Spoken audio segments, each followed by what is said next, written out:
Kinuyog ang estudyanteng yan ng 6 na estudyante sa isang bakanteng lote sa Lapu-Lapu City, Cebu. Kwento ng biktima, naglalakad siya pauwi kasama ang pinsan nang mangyari ang aksidente. Ginamitan pa umano siya ng brass knuckles o bakal na panuntok. Kinumpirma ng assistant principal ng Macta National High School na estudyante nila ang biktima at 3 sa 6 na nambugbog. Napagkamalalang umano ang biktima. Natuntunan ng mga otoridad ang mga nanakit at ang kanilang mga magulang. Pag-aaralan ng Municipal Social Welfare and Development Office o MSWDO ang kaukulang intervention sa mga nanakit. Nasa mabuti ng kalagayan ng biktima at walang malubhang sugat na natamo maliban sa mga pasa. Naharang sa checkpoint ang driver na umalis ng di pa nagbabayad sa pinakargang diesel sa Quezon City. Depensa ng driver, nakalimutan lang niya. May report si Von Aquino. Nagbabayad na gamit ang QR code ang driver na yan matapos magpakarga ng 450 pesos na halaga ng diesel sa isang gasolinahan sa Quezon City. Pero hindi ito umubra kahit tinulungan ng gasoline attendant. Nag-decide po siya na magpapa-cash out na lang, magka-cash out na lang po siya sa may ano. And then pinarada niya yung sasakyan niya doon sa may tapat ng tenant namin. And then pumunta siya doon sa pagkakasya at tinuro ko pa siya doon. Pero ang sasakyan, umalis nang hindi nagbabayad. Nawala na lang siya bigla. Hindi na siya, nagsabi na magbabayad siya, etc. Bigla na lang siyang umalis nang hindi namin alam. Mabuti na lang at isinulat ng gasoline attendant sa kanyang palad ang plaka ng sasakyan, kaya nai-report sa QCPD Station 5. Ang sumibat na sasakyan, nahuli sa Commonwealth Avenue sa Auckland City at checkpoint ng pulisya. Yung isa rin na patrollers natin doon na riders din, doon na-intercept yung inunahan nila tong tama raw, inarangan ng motor sa harapan niya.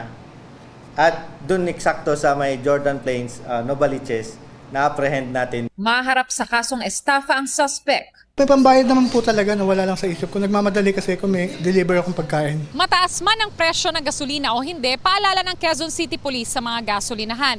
Maging maingat, kunin ang detalye ng mga sasakyan kung may duda at huwag agad magtitiwala. Von Aquino, GMA News. Pinlano umanong gawa ng kwento para siraan ng isang cabinet secretary sa utos ng isang kasalukuyan at isang dating kongresista. Ayon yan sa isa sa 5 babaeng ibinubugaw umano na nasagip ng NBI sa isang hotel sa Maynila nitong Martes. Sa eksklusibong panayam ng GMA News kay alias Jen, sinabi nitong kinausap sila ng kanilang manager para gawa ng kwento si Executive Secretary Ralph Recto kapalit ng 500,000 pesos. Palalabasin umano na binubuk sila ni Recto at pinagdodroga. Si Batangas 1st District Representative Leandro Leviste umano ang kausap ng manager para gumawa ng kwento. Ayon pa kay alias Jen, may kinalaman sa darating na local elections ang gagawing paninira kay Recto. Si Recto at Leviste ay kapwa taga Batangas. Pinangalanan din niya si dating Congressman Jing Paras na nagtuturo sa kanila kung ano ang sasabihin sa kanilang gagawing statement. Nagbigay na ng pahayag si alias Jen sa NBI kaugnay sa kanyang mga nilahad sa GMA News. Sabi niya, well, ang kailangan nilang sabihin is binubuk nila kayo, binubuk ka ni Senator, tapos magsisex kayo, tapos magte-take kayo ng drugs which is cocaine. And as such the story, make it realistic kasi 500,000. Kausap niya daw is si Leviste. Leviste? Sino Leviste? Congressman. Leviste. Tapos ang sisiraan daw namin is si Ralph Recto. Sa isang Facebook post, sinabi ni Leviste na wala siyang kinalaman sa tila pambababae ng isang mataas na opisyal ng gobyerno. Nang tanungin naman ng GMA News, sinabi ni Leviste na kunin muna ang komento ni Secretary Recto kaugnay ng issue. Ayon naman kay Recto, ipinauubay na niya sa NBI ang pag-iimbestiga. Sinisikap din namin makuha ang panig ni dating kongresistang Jing Paras. Ayon kay NBI Director Melvin Matibag, iimbestigahan nila ang mga pahayag na sinabi ni alias Jen.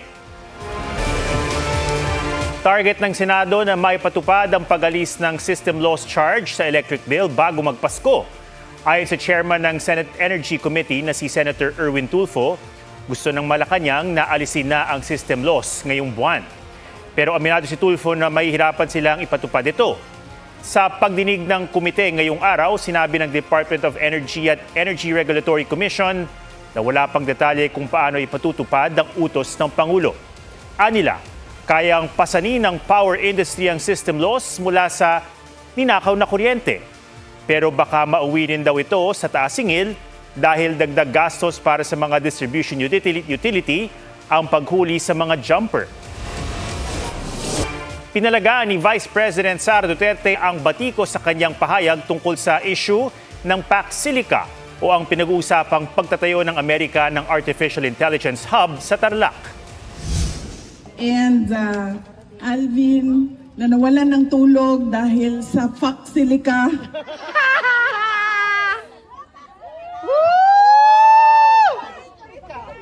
Alvin, if they cannot respect a no comment, you should not lose sleep over it. Sinabi yan ng bise habang nasa The Hague kung saan nakapiit ang amang si dating Pangulong Rodrigo Duterte. May mga bumatiko sa kakulangan sa kaalaman ng bise sa issue lalo't nagsabi na raw siyang gusto niyang maging susunod na Pangulo ng Pilipinas. Any thought po about sa PAC Silica na balak pong itayo sa Pilipinas? Ano na? PAC Silica. Yung PAC Silica. PAC Silica? Hindi ma'am, PAC Silica. Do you know anything about that? Wala ma'am? ako. I cannot comment on that. Mas maraming produktong Pinoy ang posibleng angkatin ng Poland ayon sa kanilang Agriculture Ministry. May alok namang trabaho ang Poland sa mga Pinoy. Kung saang mga sektor yan, alamin sa report ni JP Soriano. Sa puso ng Central Europe, matatagpuan ang bansang Poland na tinaguriang The Land of Fields. Sa ngayon, Poland ang ikatlong pinakamalaking supplier ng chicken meat sa Pilipinas, lalo na ng mechanically deboned meat. Isa rin sa ipinagmamalaki ng Poland ang kanilang mansanas na dumaraan sa matinding quality control. We are also happy to announce that we can be selling Polish apples pretty soon. So this has just been closed and they are just about to be sold in the Philippine market. But we also have discussed other possibilities such as consumer grade grains, especially wheat, but also onions and blueberries. Maging ang mga agricultural product ng Pilipinas at iba pang produktong Pinoy malapit na ring i-export sa Poland dahil sa inaasahang pagsasapinal ng Philippines-EU Free Trade Agreement. More Filipino products, that is mangoes and avocados. That means that Poland will buy more of mangoes and avocados from the Philippines. Ayon sa Agricultural Minister ng Poland, may oportunidad ding naghihintay sa Poland para sa mga Pilipinong manggagawa sa mga sektor ng agrikultura, rural development, processing industry at food production. They are well disciplined, they are fast, quick learners, and they also have good command of the English language, which is very appreciated by the Polish employers. Isa rin ang Poland sa mga bansa sa European Union na may highly strategic partnership ang Pilipinas pagdating sa defense at security cooperation. Bagay na tatalakayin sa pagbisita sa Pilipinas sa Oktubre ng presidente ng Poland na si Karol Nawrocki. JP Soriano, GMA News. Arestado ang dalawang nagbebenta umano ng mga pineking ginto sa halagang 6 na milyong piso. 3 kilo ng pinaghalong zinc at tanso na pinagbukhang ginto ang nasabat sa mga sospek. Ayon sa PNP Anti-Cybercrime Group, inireklamo ng dalawang dayuhan ang mga sospek. Harapan daw munang ipinakita ng mga sospek ang pagbarena sa totoong ginto saka ito papalitan ng peke. Na-recover sa mga sospek ang mga ginto, pera, pati na ibang gamit sa modus. Sinampan sila ng reklamong estafa kaugnay ng Cybercrime Prevention Act. Wala pang pahayag ang mga sospek na pinalaya matapos magpiyansa. May go signal na mula kay Pangulong Bongbong Marcos para buksan at isa publiko ang tax record si Vice President Sara Duterte. Kung yan ang sinasabi po at kinakailangan na magbigay siya ng kanyang approval sa BIR para mabuksan ang tax records nila VP Sara at ni Atty. Manscarpio. At ito naman ay para sa katotohanan. Hindi niya po ipagkakait ang katotohanan sa ating mga kababayan.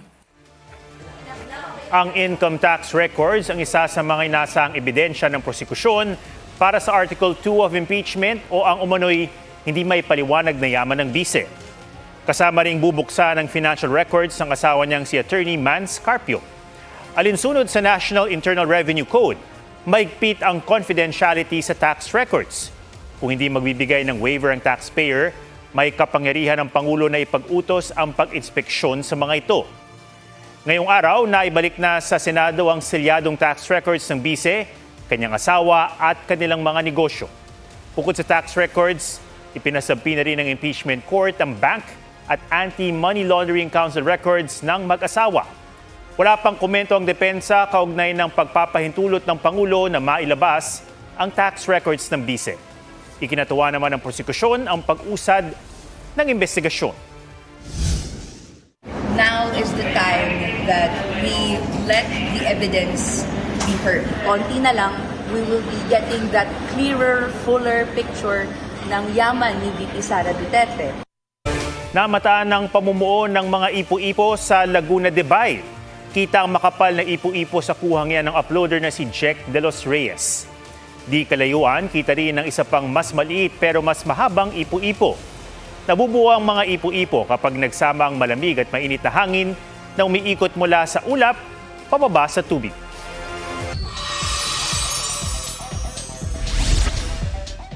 Anyong Caprice, straight from K-drama ang vibes niya sa photoshoot sa South Korea. Very Koreana ang atake ni Caprice sa suot na traditional hanbok.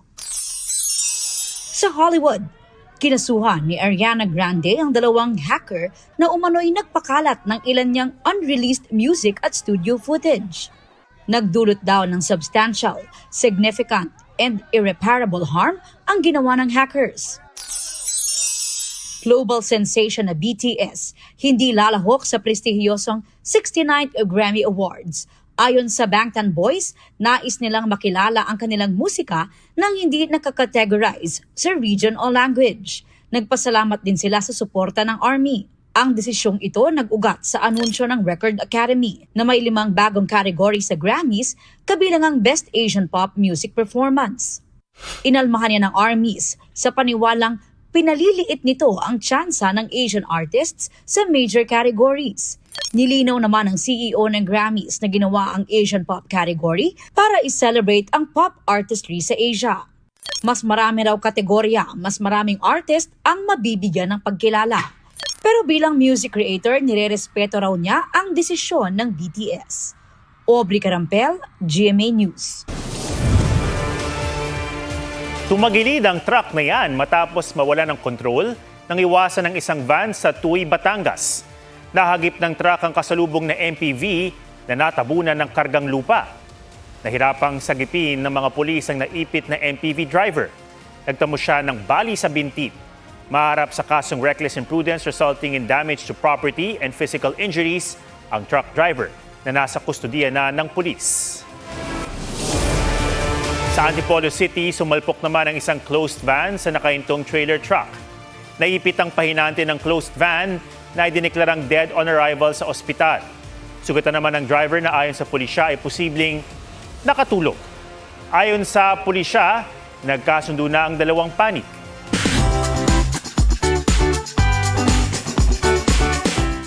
May legacy na handog ang isang anak sa kaarawan ng ama. Sorpresa na nagdulot ng electromagnetic energy sa ama dahil dekada-dekada niya na itong pinapangarap. Pusuan sa report ni Ian Cruz.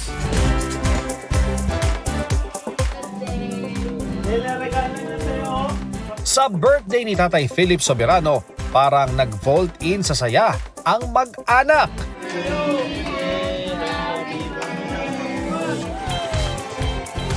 Lalo na sa sorpresa ng anak niyang si Pauline.